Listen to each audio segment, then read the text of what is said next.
Donc on sort de la chambre et c'est là où on voit tout le plafond dans le hall de l'hôtel qui commence à s'écrouler. Donc on voit de la poussière, des débris qui commencent à tomber. Et en fait, il y a tout le monde qui sort au même moment. Les gens commencent à crier.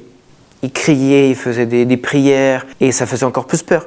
Je me suis marié en janvier 2023. Quelques temps après, on a décidé de partir en Turquie pour des vacances avec mes deux beaux-frères, sa femme et ma femme. On a pas mal voyagé, on est allé aussi à Gaziantep, qui est à l'est du pays, et on est revenu dans la ville d'Adana. Donc ce jour-là, nous avons accompagné l'un des beaux-frères à l'aéroport pour Paris, et nous avons profité le reste de la journée à Adana.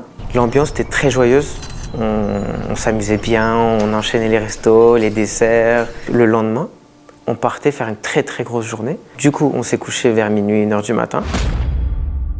Vers 4h17, ma femme nous réveille en criant « il y a un tremblement de terre ». Et sur le moment, nous, on se réveille, mais on n'y croit pas trop. On ne sait pas si on est dans un rêve ou c'est une réalité. On voyait les armoires qui tombaient, les affaires qui tombaient, la télé qui bougeait, les chaises qui bougeaient, les lits qui bougeaient, qui faisaient des allers-retours, etc. Je crie, on se met sous la table. Sauf qu'en fait, la table était toute petite. On était 3, c'était impossible qu'on puisse se cacher à 3. Ma femme donc crie « il faut qu'on parte ». Donc on sort de la chambre et c'est là où on voit tout le plafond dans le hall de l'hôtel qui commence à s'écrouler. Donc on voit de la poussière, des débris qui commencent à tomber. Et en fait, il y a tout le monde qui sort au même moment.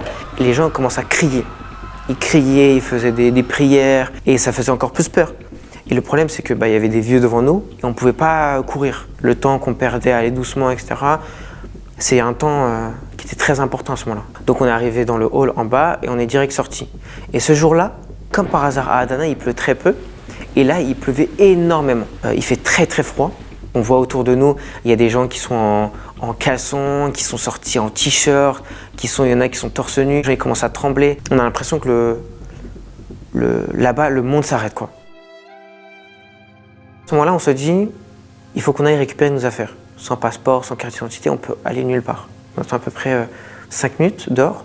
Donc là, on commence à vraiment avoir très très froid. Là, c'était vraiment insupportable. Et donc là, on y retourne. Et l'erreur qu'on a faite, c'est qu'on est partis tous les 3. Et on va dans la chambre, et là, tremblement de terre. En France, on ne connaît pas les tremblements de terre. Donc, on ne sait pas comment ça se passe. Et je ne savais pas qu'il allait en avoir plusieurs, que ça allait s'enchaîner. Là, on prend tout ce qu'on peut, on ferme à peine les bagages, on les prend, on court, on s'est dépêché, on est sorti, on est monté dans la voiture.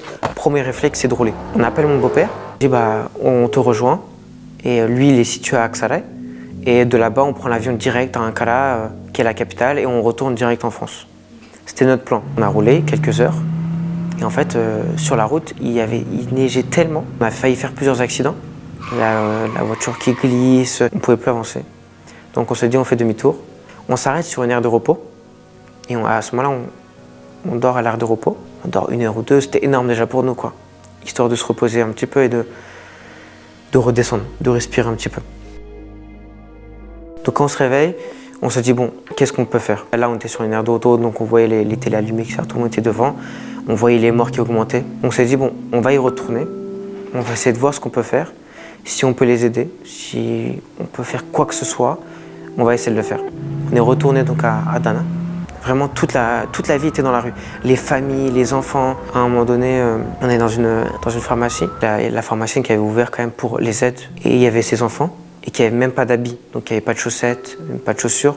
Donc on a essayé de trouver des affaires pour eux, etc. Mais c'est très compliqué parce que tous les magasins sont fermés. Les gens ne retournent pas chez eux parce que les immeubles, on voit qu'il y a des fissures dans les immeubles. Il y a des grosses fissures dans les immeubles qui ne sont pas tombées. Donc à ce moment-là, c'est très triste. La ville est vraiment très très triste. Il y avait les morts qui augmentaient des centaines et des centaines par minute. Vous voyez les vidéos en fait des gens qui étaient sous les décombres, qui disaient aidez-moi, je suis à cette adresse, aidez-moi, appelez les secours.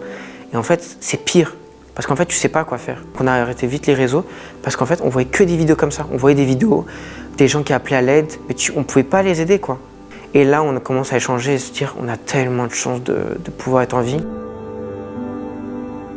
Et donc cette journée un petit peu passe, on est dans une station essence, on met le plein. La dame qui nous mettait de l'essence nous dit je commence à avoir mal à la tête, j'ai la tête qui tourne, etc.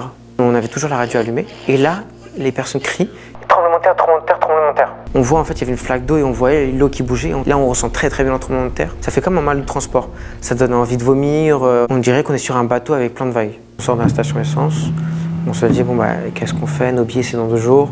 Est-ce qu'on rentre avant? On voit qu'il n'y a pas d'avion. On se dit il faut qu'on reste, il faut qu'on dorme quelque part. Et en fait, on voit un hôtel qui est en fait prévue contre les tremblements de terre. Donc on prend la ligne d'hôtel. Bien sûr que la ligne d'hôtel, ils avaient augmenté à des prix phénoménal. On la prend quand même parce qu'on se dit on n'a pas le choix. On essaie de prendre une petite douche, on essaie d'un petit peu de se réveiller un petit peu. On était vraiment dans le choc encore. Nous, on se sent en sécurité dans l'hôtel, mais en fait notre famille nous dit rentrez vite, rapidement, on ne sait jamais ce qui peut arriver. Si ça continue, vous ne pourrez plus rentrer en fait, il n'y aura plus d'avions. Donc on actualise et à un moment donné on a de la chance, il y a des avions qui sont revenus. Donc qui partaient de l'épicentre, d'Adana, etc.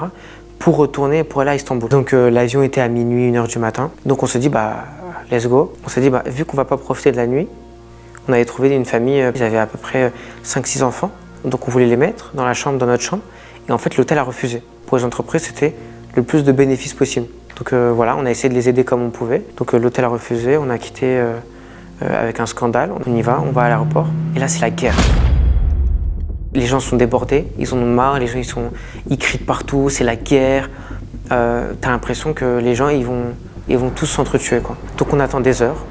On arrive à voir notre avion, donc il s'affiche sur l'écran par la sécurité. Et là, c'était le pire, c'était la catastrophe. Parce qu'en fait, on savait qu'on avait un avion, on connaissait l'heure du billet, mais en fait, l'avion ne venait jamais. Les gens ils étaient par terre, ils étaient allongés par terre, ils étaient de dormir. Les gens commençaient à s'accumuler. Mon beau-frère a fait la queue, il était devant la porte, donc lui il a attendu dans le froid pour avoir la première place pour monter dans l'avion rapidement, quoi. On est monté dans l'avion au final, donc avec peut-être 6 heures de retard, 6-7 heures de retard. On arrive à Istanbul et à Istanbul, il y a aussi une ambiance qui était glaçante en fait.